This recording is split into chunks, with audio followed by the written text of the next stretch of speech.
Excellencies, distinguished guests, fellow CFA members and candidates. Thank you all for being here at CFA Society Jordan's annual Research Challenge Final and the awards ceremony.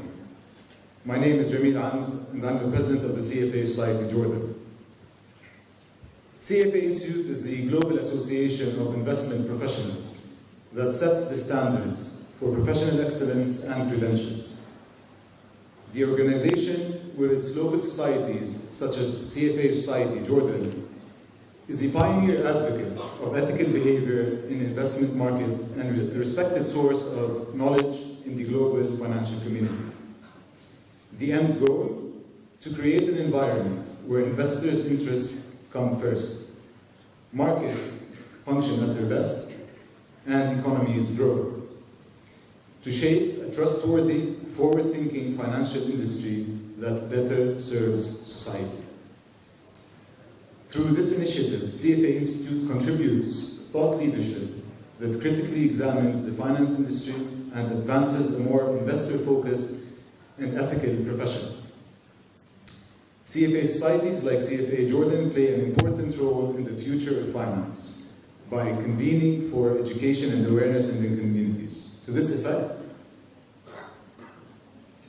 we are gathered here tonight to honor a group of admirable individuals who have devoted a significant part of their lives to earn the CFA Charter, a global mark recognized as the global currency and the second passport for investment professionals.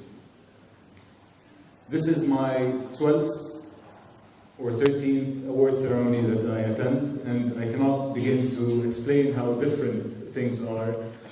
I remember I earned my charter in 2006, and it was me and another award recipient that year. In total, we were 12 people in the room, including us.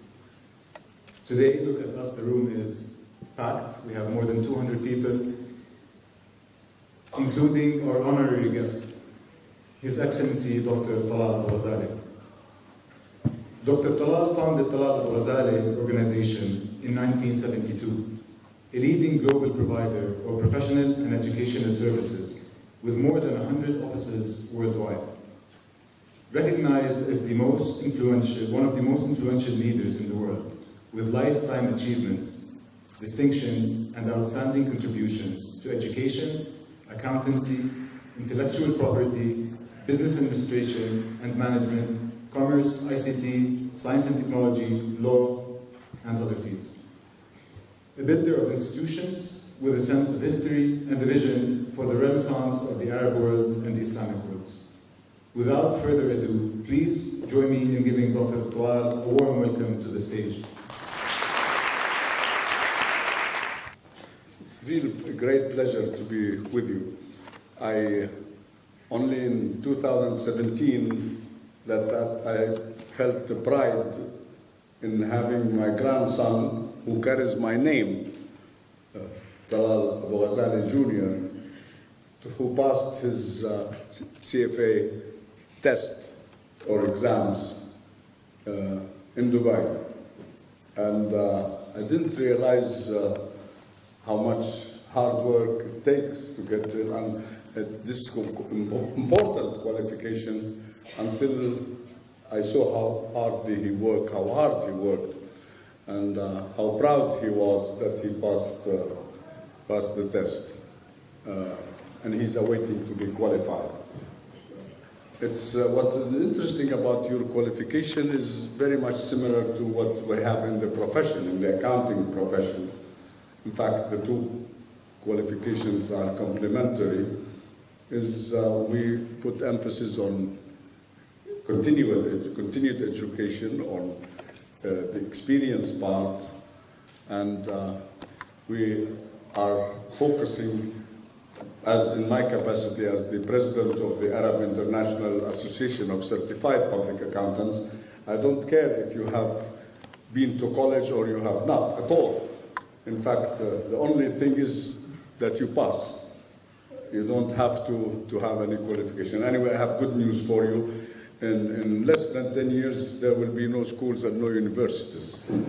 So you were lucky to be some of the last products of this wrong educational system. In fact, Einstein, even as early as Einstein, he said, school failed me and I failed the school. He was dismissed from the school because he was an idiot. They didn't think that he can get a degree. And look what he was and what he became. The focus, that's why our focus as Talal Abu-Ghazaleh is on innovation and not on education. And please don't confuse education with schools and universities. Qualification, education is a word from a Roman root, educa, and it means pull. Education, the knowledge is there. You have to take it. Nobody can give it, or nobody should give it to you. In schools and universities, they teach us what they want to teach us, and what we don't need to be taught. I don't remember anything I learned at college and when I graduated with high distinction. I don't remember anything. And in fact, I don't see how can anybody still believe in education. I believe in qualification. That's why I'm very happy to be with you. This is much more important what you have passed and what you have been competing for tonight is much more important than in qualification. Although I don't want to discourage some of the great products of education like Khalid Shakhashir, who's a graduate of Talal Abu-Ghazaleh School of Business, and I'm very proud that we have produced such great graduates. But can anybody explain to me or give me a case where a professor or a teacher in school or in university can provide any information for his students which is not on the net? Anything, in any course, in any subject. You are all digital citizens. As digital citizens, can you, in your good senses, believe that there is somebody who has knowledge which you cannot acquire on the internet without him? There is nothing. There is nothing. A teacher in any school, anywhere, and I said this when I was addressing MIT, Harvard, and Columbia. I spoke at these three universities in October last year, and I'm going to address again Cambridge and Stanford and Yale and Brown during this year. So I said, don't you realize that you should either change or quit? Because as the president of Harvard said, schools and universities which do not realize the value and importance and the power of online education will be taken over by the tsunami of online education. It's a tsunami that will wipe out universities and colleges that continue to exist. And unfortunately, I am here in one country which I love, Jordan, where the requirements for a license for a university is to own 120 acres of land. This is in the law since probably 40 years, and it has not changed. If you want to start a university, you have to produce that you own property. There will be no need for property. There will be no need for classes. A study in the US estimates that by 2025, 80% of universities will be online. No classroom. Anyway, this is not what I'm here for. I'm here to salute you because I believe in professional qualifications. Alibaba, whom you know, said education is not important at all. It's skills that you need. And in this world, this is a word for innovation and skill. And as of course you know more than I do how many dropouts of universities are now the greatest leaders in the world. They did not fail in college. College failed. We have to realize that the world is changing. I'm fighting in Jordan to make this change happen. It's my duty as a citizen. And I will continue to fight for a change. That's why, for example, we started Talal Abu-Ghazaleh College for Innovation, where a student does not graduate by an exam. You graduate by an invention. And if you don't come up with an invention, you don't get a degree. This is a school or a college for innovators, for creators. One invention can become $1 trillion worth. Like Google. What is Google? What are the assets of Google? Where is it? Where is Google? What are the resources, the raw materials, the products? It's only a computer program. Google is a computer program. Imagine a computer program becoming worth $1 trillion. Just a computer program. This is what I want. I want to see one inventor in this part of the world. And we are going to see, I am sure, we have the talent, we have the right genes. It's not a problem. It's a problem that our education is wrong. Education today is exactly like the Kuttab. The only difference is the Kuttab used to sit on the ground. Now they sit at chairs and desks. They have books and they have a teacher who teaches them. It's the same. Can you imagine that everything in this world has changed over the last 150 years except education? Look at medicine. Why do you go to a doctor? Because each individual has a different body, different genes, different requirements. No doctor, when I go and visit clinics and I see people waiting, I say, why doesn't the doctor come out and give them one prescription like you do in schools? They give you one prescription in school. They give the same course to different brains. No two individuals have the same brain. So how can you feed brains which are different with the same food, but you don't feed two bodies which are different with the same medicine? There is something wrong with the education system. And I want you, as future leaders, I'm not saying this to teach you. I don't need to teach you. You know all. I'm sure you know all what I said. But my message is, I want you to become leaders. And I want you to become agents of change. With this great qualification, you should have pride, as they say in Harvard and as we say in Talal Abu-Ghazaleh College, you should be proud. Pride in being excellent is not wrong. Pride in being arrogant for nothing is bad. But when you are proud about what you have achieved and what you have gained, is a good thing. And I was interested that you have a competition. In 1956, yes, 58, I'm sorry, I joined college at 56. 1958, as a Palestinian refugee who needed money and was working in every possible thing. I just ate ice cream on my way because one of the first jobs I did in my life is as an ice cream salesman. So I got attracted to ice cream. So as I was coming to you with my colleague Nabil. Where is Nabil?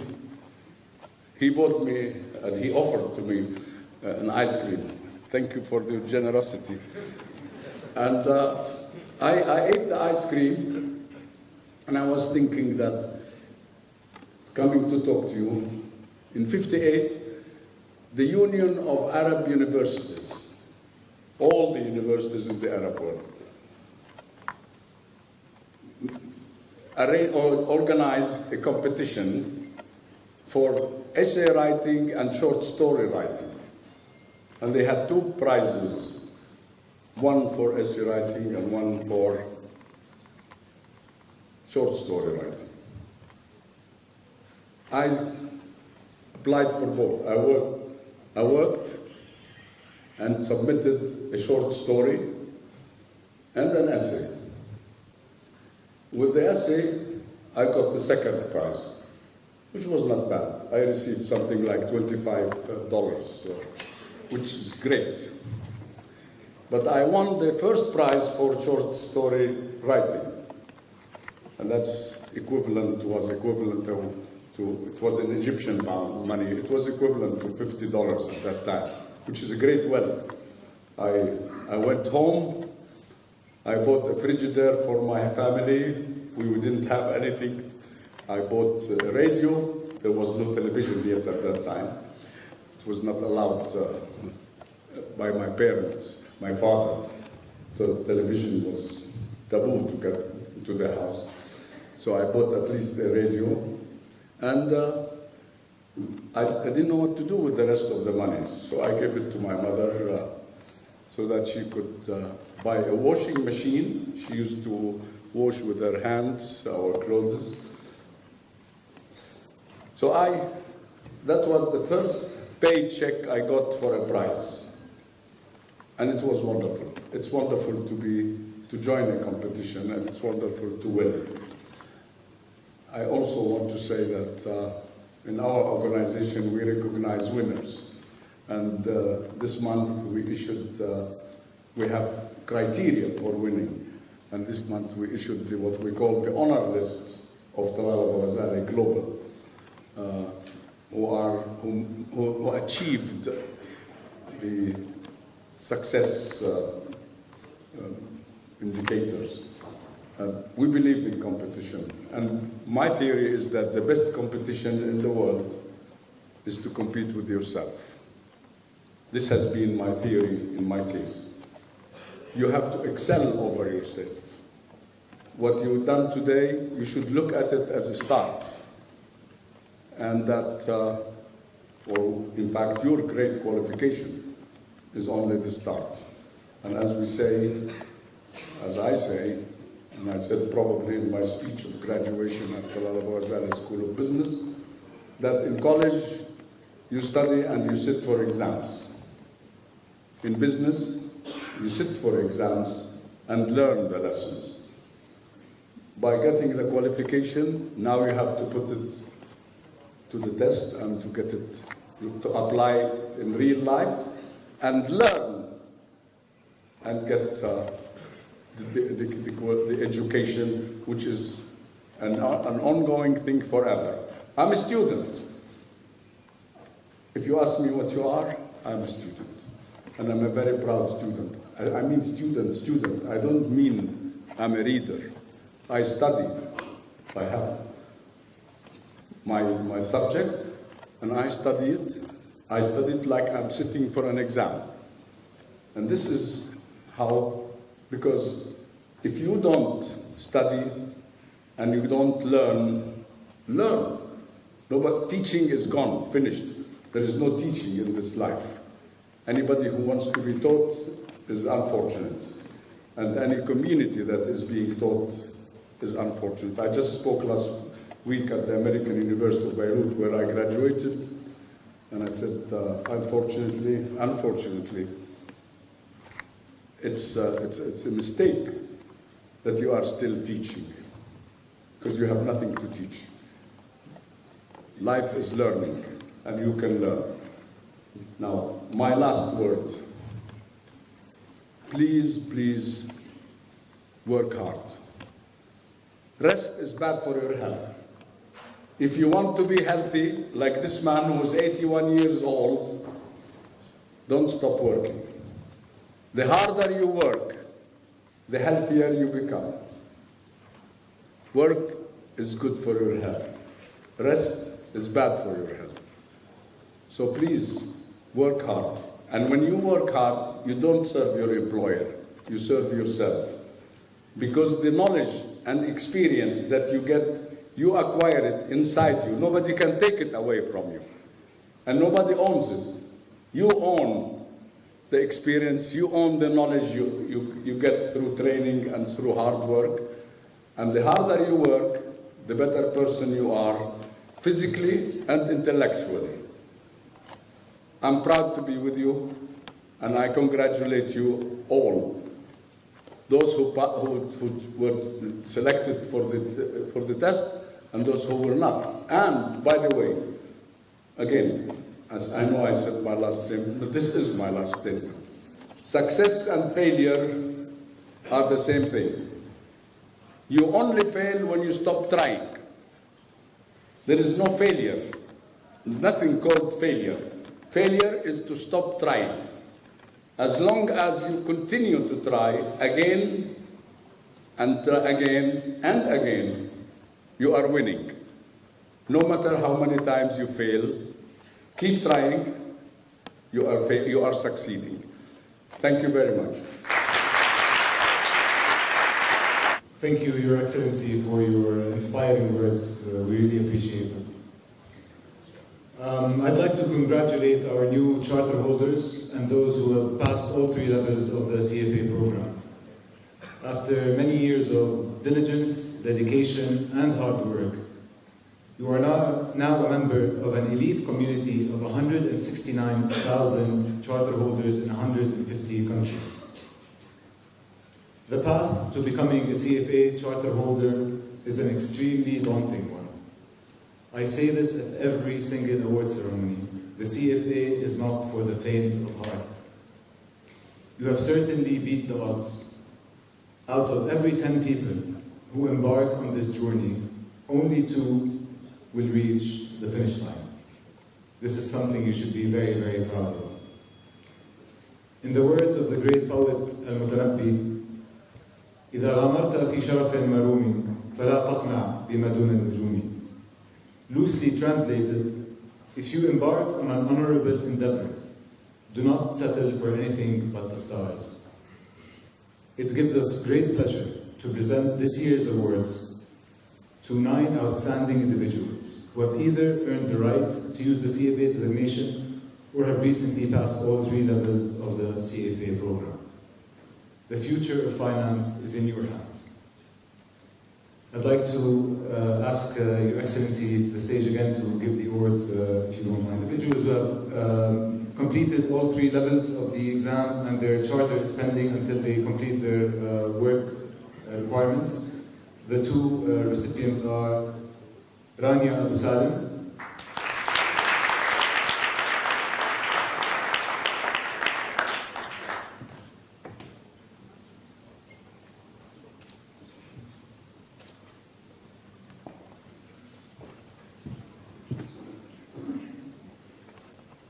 محمد رسول كيلاني،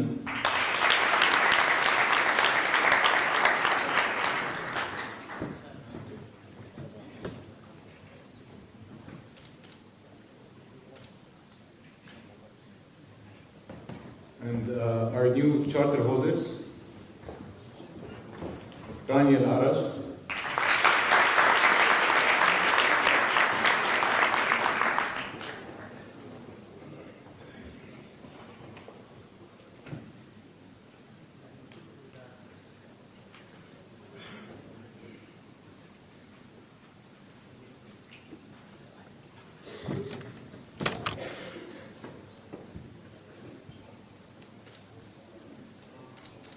زيد عبد اللطيف جراد،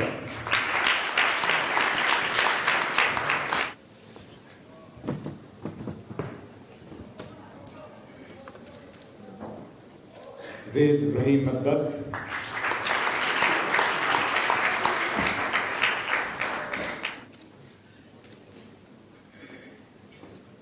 محمد إبراهيم هيار،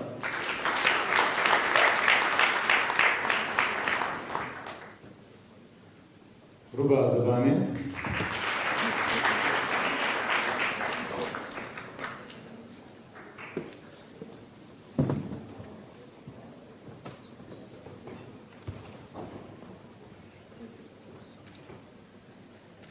إيهاب خالد زكريا،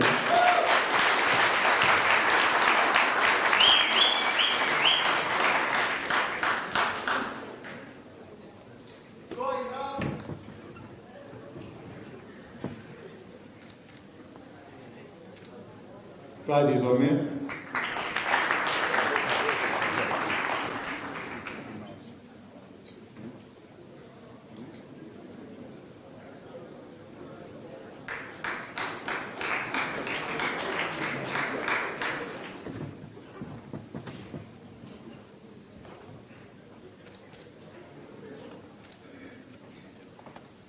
Thank you, Your Excellency. Thank you so much.